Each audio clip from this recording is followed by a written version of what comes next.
మిగిలిపోయిన అన్నంతో ఈరోజు మనం పోపన్నం చేసుకుందాం, అది కూడా దబ్బకాయ జ్యూస్ తోటి. సో ఫస్ట్ నేను బెండకాయ సన్నగా కట్ చేసా. మనం కూరగాయలు కూడా మరీ ఎక్కువ వేయించాల్సిన అవసరం లేదు. ఇలాంటి తాలింపు ఇలాంటివి వేసేటప్పుడు కొంచెం నూనెతో పాటు ఆ బెండకాయలు పర్ఫెక్ట్గా వేగడం కోసం కొంచెం ఉప్పు వేసుకుంటాను. ఉప్పు వేసి తర్వాత ఈ బెండకాయ ముక్కలు దాంట్లో పడేసి ఈ బెండకాయ ముక్కల్ని టాస్ చూడండి, ఇలా టాస్ చేయండి. ఇలా టాస్ చేసేస్తే మనకి ఈ బెండకాయ ముక్కలు ఆ నూనెలో ఇలా చిటపట్లాడుతూ వేగుతుంది. తర్వాత ఒక గుడ్డు, ఈ బెండకాయల్లో మనం కొంచెం ఎక్స్ట్రా నూనె మనం వేసిన దాన్ని అది ఆమ్లెట్ కూడా మనం వాడేసుకుంటాం. అది ఎలా వాడతానో చూడండి. ఫస్ట్ ఈ బెండకాయల్ని 1-2 నిమిషాల పాటు ఇలా చక్కగా చిటపట్లాడిద్దాం. బెండకాయ ఎంత ఫ్రెష్గా ఉంటే అంత టేస్టీగా ఉంటుంది. అందుకని బెండకాయ సన్నగా కట్ చేసి, బెండకాయ వేపుడు ఎంత ఇష్టం, కానీ ఇలా తాలింపు అన్నంలో అక్కడ ఇక్కడ పిల్లలకి పెట్టేయండి.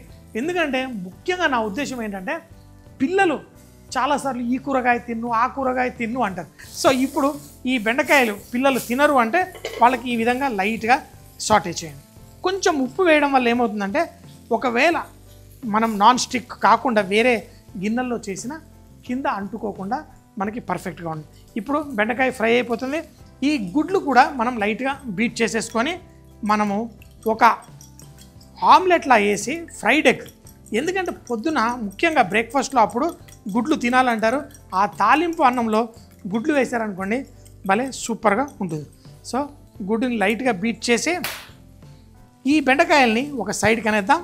చూడండి, ఈ గిన్నెలో ఒక సైడ్కి అనేసి ఈ బీట్ చేసిన గుడ్డుని వేసేయండి. ఆల్రెడీ కింద ఆ నూనె ఉంది ఏంటి ఈ గిన్నెలో.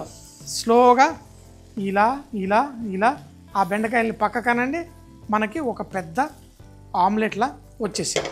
తర్వాత ఈ ఆమ్లెట్ని మనము ఇలా కొంచెం స్క్రాంబుల్డ్ ఎగ్ లాగా చేసేసుకుందాం. ఒక పక్కన బెండకాయలు వేగాయి, మరీ ఎక్కువగా కాకుండా తర్వాత దీన్ని ఈ బెండకాయలతో పాటు లైట్గా కలిపేసేయండి. మనకి తినడానికి చాలా టేస్టీగా ఫ్లేవర్ఫుల్గా ఉంటుంది కూరగాయ గుడ్డు. మరి దీన్ని ఇప్పుడు ఫ్రైడ్ రైస్ లాగా మార్చుకోవడం కోసం కోడిగుడ్డు ఈ బెండకాయని తీసి ఒక ప్లేట్లో మనం వేసేసుకుందాం. చూడండి,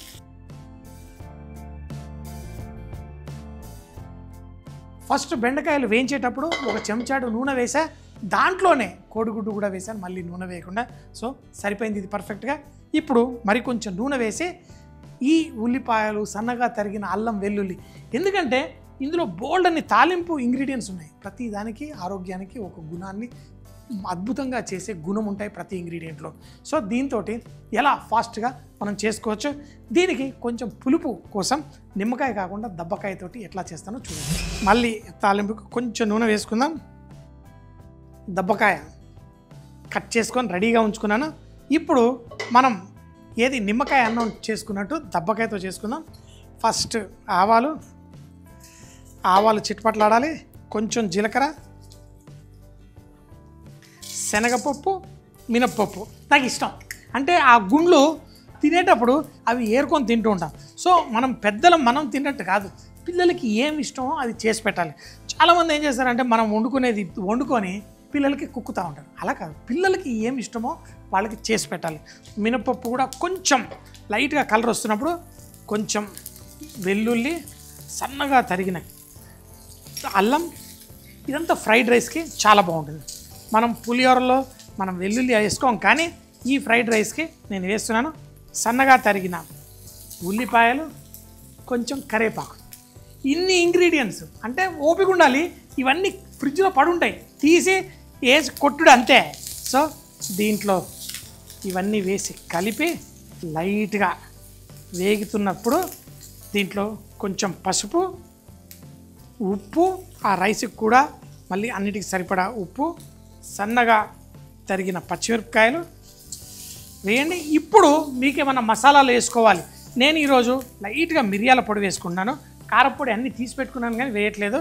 స్లైట్గా కొంచెం అంతా లైట్గా మసాలా. దీంట్లో ఈ దబ్బకాయ పిండురా పిండు, దబ్బకాయ పిండు. ఆహాహాహా, మంట పెంచు, గుండ్లు ఏవైతే ఉన్నాయో అవి కరకరలాడుతూనే ఉండాలి. అందుకని చెప్పేసి ఇలా పెద్ద దాంట్లో వేసా. కొంచెం ఒక సగం కప్పటి రైస్ వేసుకున్నా చూడండి. దీన్ని టాస్ చేద్దాం. పర్ఫెక్ట్, పుల్లగా పర్ఫెక్ట్గా ఇది ఉంటుంది. కానీ నాకు కావాల్సిన దానికంటే ఎక్కువగానే పులుపు, ఎక్కువగానే ఉప్పు ఉంది. దీన్ని మనం మేనేజ్ చేసేది ఎప్పుడు అంటే, నేను తయారు చేసుకున్న బెండకాయ కోడిగుడ్డు ఇది ఇందులో వేయండి. నా సింపుల్ మిగిలిపోయిన అన్నంతో ఒక వెరైటీ. ఇప్పుడు ఒట్టి బెండకాయని కాదు, మీకు నచ్చిన కూరగాయలు, బీన్స్లు, క్యారెట్స్లు ఏవంటే అవి వేసుకొని చక్కగా చేయండి. టాస్ చేయండి.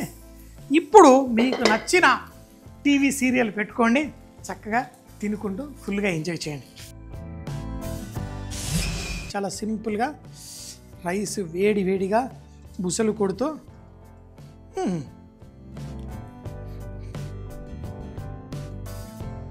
నిజానికి 50 సంవత్సరాలు వచ్చేంత వరకు మనం మంచి ఆహారం తీసుకుంటే ఎటువంటి ప్రాబ్లమ్స్ రాకూడదు. నన్ను అడిగితే ఇంకా ఎంత వయసు వచ్చినా రాకూడదు.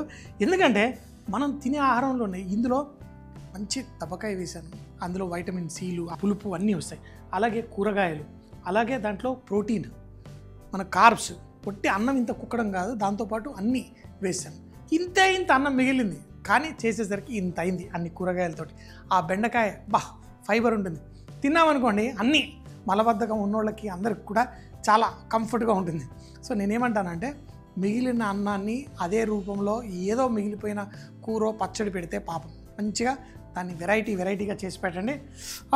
దబ్బకాయతో బెండకాయ ఎగ్ ఫ్రైడ్ రైస్. ముందుగా ఒక గిన్నెలో కొంచెం నూనె, కొంచెం ఉప్పు, తర్వాత సన్నగా కట్ చేసిన బెండకాయలు చూపించిన విధంగా వేసి టాస్ చేసుకోండి. సగం కుక్ అయిన వెంటనే బెండకాయల్ని పక్కకి జరిపి ఒక 2 గుడ్లు బీట్ చేసి చూపించిన విధంగా దానిపైన సన్నటి ఆమ్లెట్లా వేసి దాన్ని చూరా చేసి ఆ బెండకాయలతో పాటు కలిపి పక్కన పెట్టేసుకోండి. అదే దాంట్లో మరి కొంచెం నూనె వేసి ఆవాలు, జీలకర్ర, శనగపప్పు, మినపగుండ్లు, అలాగే కొంచెం రంగు వచ్చిన తర్వాత సన్నగా తరిగిన వెల్లుల్లి, అల్లం, ఉల్లిపాయలు, కరివేపాకు కొంచెం సేపు వేయించుకొని దాంట్లో పసుపు, ఉప్పు, పచ్చిమిరపకాయలు, క్రష్ చేసిన కొంచెం మిరియాలు, గరం మసాలా వేసి ఆ దబ్బకాయని చూపించిన విధంగా పిండి లైట్ గా ఇలా కుక్ అవుతున్నప్పుడు ముందుగానే మిగిలిపోయిన పాత అన్నాన్ని దాంట్లో వేసుకొని దాన్ని టాస్ చేసుకోండి. ముందుగా ఫ్రై చేసి పెట్టుకున్న బెండకాయ కోడిగుడ్డును కూడా దాంతో పాటు టాస్ చేసి ఉప్పు అడ్జస్ట్ చేసుకొని వేడిగా దబ్బకాయ బెండకాయ ఎగ్ ఫ్రైడ్ రైస్ ని వడ్డించుకొని ఎంజాయ్ చేయండి.